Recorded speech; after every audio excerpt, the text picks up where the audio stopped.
Hi everyone. So this is gonna be my mic. Sorry about the visual, but this is all we have right now. We're gonna have to work with it. I already recorded this video once and audio was horrible. So we're gonna do it again. And I really care about the quality of the sound. So that's why we look like this today. Basically, I'm in India right now. I'm in Hyderabad, where my mom is from. And I'm here because both of my grandmothers passed away like a few weeks ago. And this trip was actually supposed to be me seeing them, spending time with them after I took my exam. Unfortunately, though, by the time I got here, of course, they're not here. So it's kind of like a reflective grief trip is how I've been describing it. It's okay though, we're here. I'm in, their place of residence where they love to be. I'm sure they didn't like America as much as living here. So I feel closer to them just by being here. Every week I want to make a video about my experiences and like have videos pop up and pictures pop up on the screen to kind of document my time here. I feel like this trip is something that I want to remember for the rest of the year, if not the rest of my life. And so I find that every time I vlog stuff or I just make a video about it, I tend to rewatch those things often. And it's a nice way to, remember the small details of trips and stuff that I do. So I traveled alone. So let's talk about that first. That's number one. It doesn't feel like too big of a deal, but when I actually think about it, I think it is kind of a big deal because hopping on an international flight by yourself can bring a lot of barriers. For instance, language, and then like kind of being a woman and looking lost somewhere that you don't belong is a scary feeling. It taught me that I have to give my trust to people in order for help to be received. Does that make sense? Like I can't ask for help and not trust the person that I'm asking. So you kind of have to create rapport with somebody next to you and then ask them for help and then trust their word if you trust the impression that they gave you. I don't know. Let's get into it. So the line to India was the longest anybody had ever seen it. So I was really scared that I was actually going to miss my flight. But I ended up making it on time. For some reason with this trip, I feel like the universe wanted it to happen exactly the way it happened. So I didn't doubt that I wouldn't make my flight. For some reason, I just had like a quiet confidence that everything would work out and I would make it and I don't actually have to worry about things. I don't have to be scared. Nothing's gonna happen. Just trust, let go, and let God, Yeah, the flight attendants were really nice. The people sitting next to me, I had one 15-hour flight and one 4-hour flight. And so both times I was sitting next to one person and they were both really great. They were nice. They didn't bother me too much. I met one lady who was from Tanzania. She was going there to visit her mom. And the other man I met was like a businessman who was going to India, Hyderabad specifically, from Doha. Yeah, so the first flight, Atlanta to Doha, and then Doha to Hyderabad. I actually lost my earphone. I was sleeping on the 15-hour flight, and I think somebody brushed against it or something, and it fell off. I was like super worried, frantically looking for it a little bit. But then when I asked the flight attendant to help me, she's like, you have to wait till everybody gets off the plane when we land. Then we'll help you. And again, I wasn't worried. For some reason, like I only had an hour and a half to get to my gate to the next flight. And this is in Doha. And if you've ever been to that airport, it's a lot. There's a lot to see and you can get lost easily. I was really kind of stressed about that. But at the same time, like I said earlier, I just felt like everything happened the way it was supposed to happen. So I knew at the end of the day, I was still going to make it to my family. So I don't have to worry. Yeah, I calmly waited until everybody left. We finally found it. It was actually under my seat, like inside parts of the side. It was weird. That was nice. They were so sweet. The Qatar people. Yeah, and then my family picked me up, both of my cousin's wife and my niece. So their son. They've never been to America, so the only time I can see them is when I come here. They're like the jokesters, I would say, like they joke a lot. So I laugh most of the time that I'm here. He drove me around at like 3 or 4 a.m. just looking at the biodiversity park here. There's like a tech center in Hyderabad and it's like super popular, super packed all the time. But we went when it wasn't. We also went through the cable bridge if you've ever heard of that. I like walking through those areas. I don't know if I like driving. I would rather have my feet on the ground and like sweating in this heat. That feels like India. Sitting in a car and driving doesn't feel like India. I didn't mention it, but on the plane ride here, I spent some time planning out my year because my gap year has started. I have always looked forward to having absolutely nothing to do. Like the day I started college, I was looking forward to the day that I didn't have an assignment due. I didn't have a club to run. I didn't have to go home and meet anybody. Like I literally wanted to be stuck in my room and do whatever project came to mind.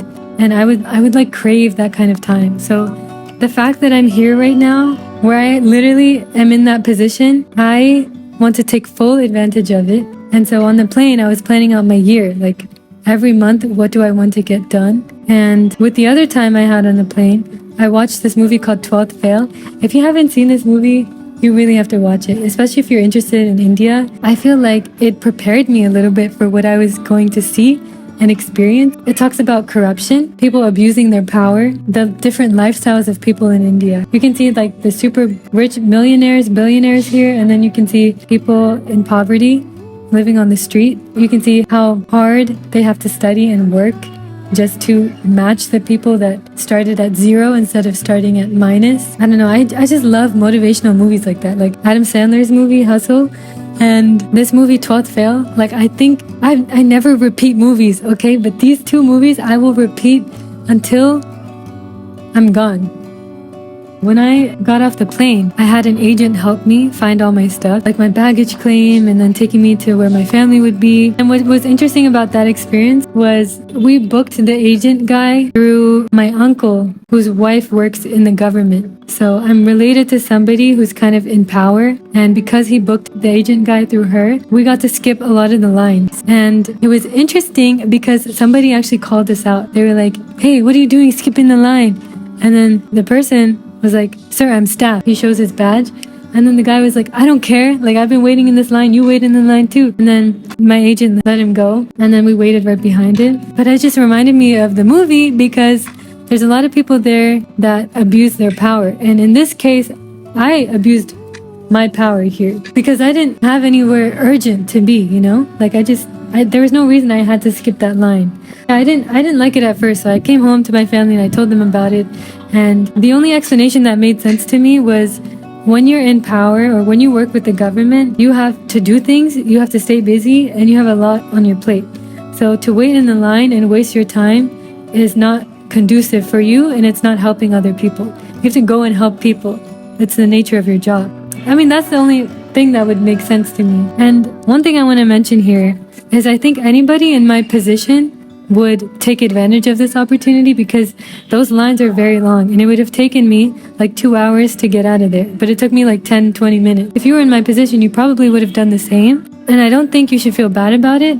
I just think if you are in a position where that is you, be grateful and be super polite because you don't want to do that. You don't want to abuse power and be an a-hole, you know? I don't know. I don't really know if I can even give advice on that. Oh my god. My knee. But yeah, that's just my 2 cents. Moving on to landing in India, being there. What did I do? So Wednesday through Friday, I went to IKEA. IKEA here is the exact same as it is in America. Like, I think I forgot that I was in India like 3 times. I had guava ice cream there. The cone wasn't that great. I think that's the first thing I ate. And then on the way there, that was the first time that I got to experience India traffic. I'm not gonna lie, I enjoyed it, but I only enjoy it if I'm on like a 2-wheeler or if I'm in an auto or a rickshaw. Being in a car where there's AC blasting at you, I just fall asleep. But when you're like experiencing the dirt in your face and you're experiencing the wind, like everything becomes so interesting and people are literally this close to you. I swear, I never knew that cars could be this close and not crash into each other. All of the drivers here are always in fight or flight mode. They have amazing, impeccable spatial awareness. It's literally like if you're in a car and the space in front of you looks like it can fit 3 motorcyclists, you'll see 4.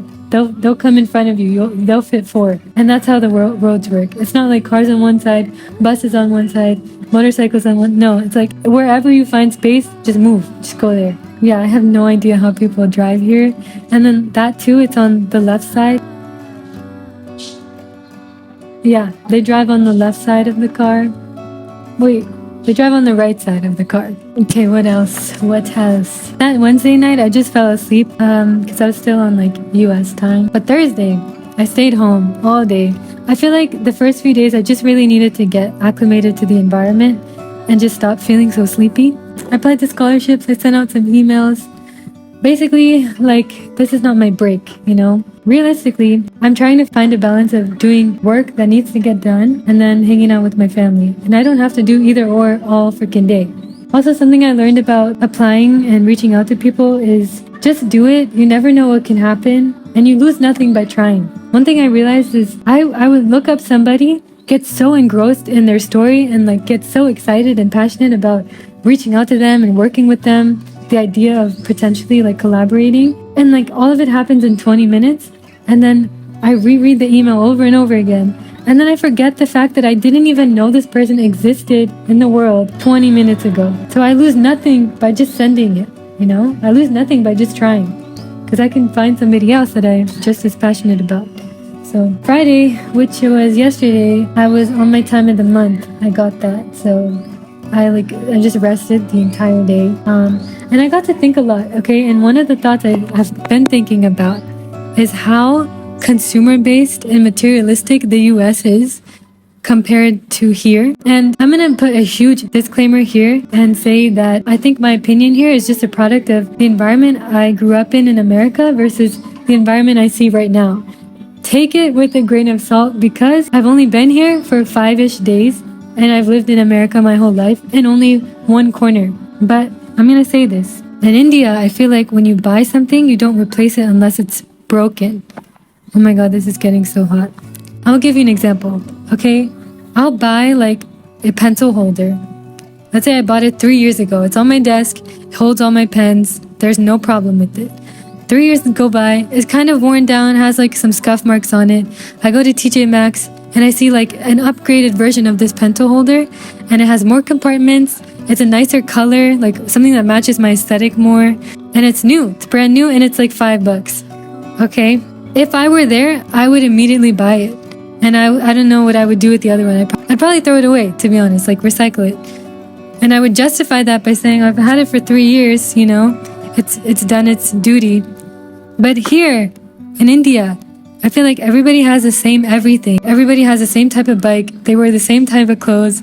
They have the same everything. I don't know. There could be a lot of reasons I feel that way. But yeah, I love that here it feels like you buy one thing and you use it forever. Like their cars are all dusty. Their motorcycles are all dusty. Also, probably because it's dusty out here on these roads. But they just look like they've been used for 10 years. And I love that. I love that so much. I love the fact that nothing feels brand new. And if it looks brand new, it's like, it's unappealing to me. Saturday, I went on a walk. That's about it.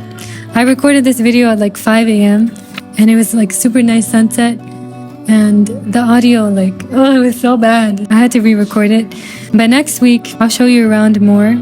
I'll plan this better. This week in one word would be acclimation.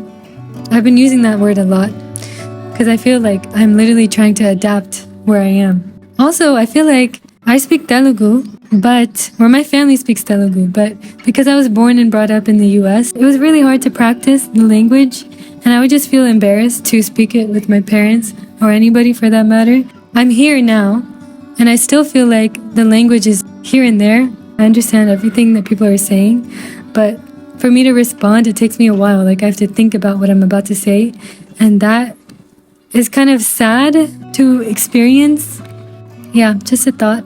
Also, another thing I thought about yesterday was if my parents never moved here, I would be living here. This would be my life. It's just a really crazy thought. My grandma had my aunt at like 12 to 14 years old, and then my aunt, her brother is my dad, The family tree stuff is so confusing to me. But my dad had us when he was like maybe 30-ish years old, 35 or something. I don't know. It's just crazy to me that in 3 generations, so much has changed. It went from arranged marriage at 12 years old to daughter in India who like barely can speak the language, who is 22 years old and has no intention of getting married right now. Like focused on career stuff.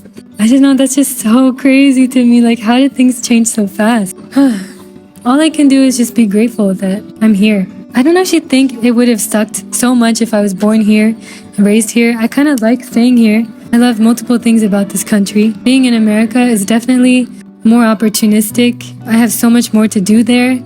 And I feel like I can make a change there. I'm not saying that wouldn't happen here, but who knows?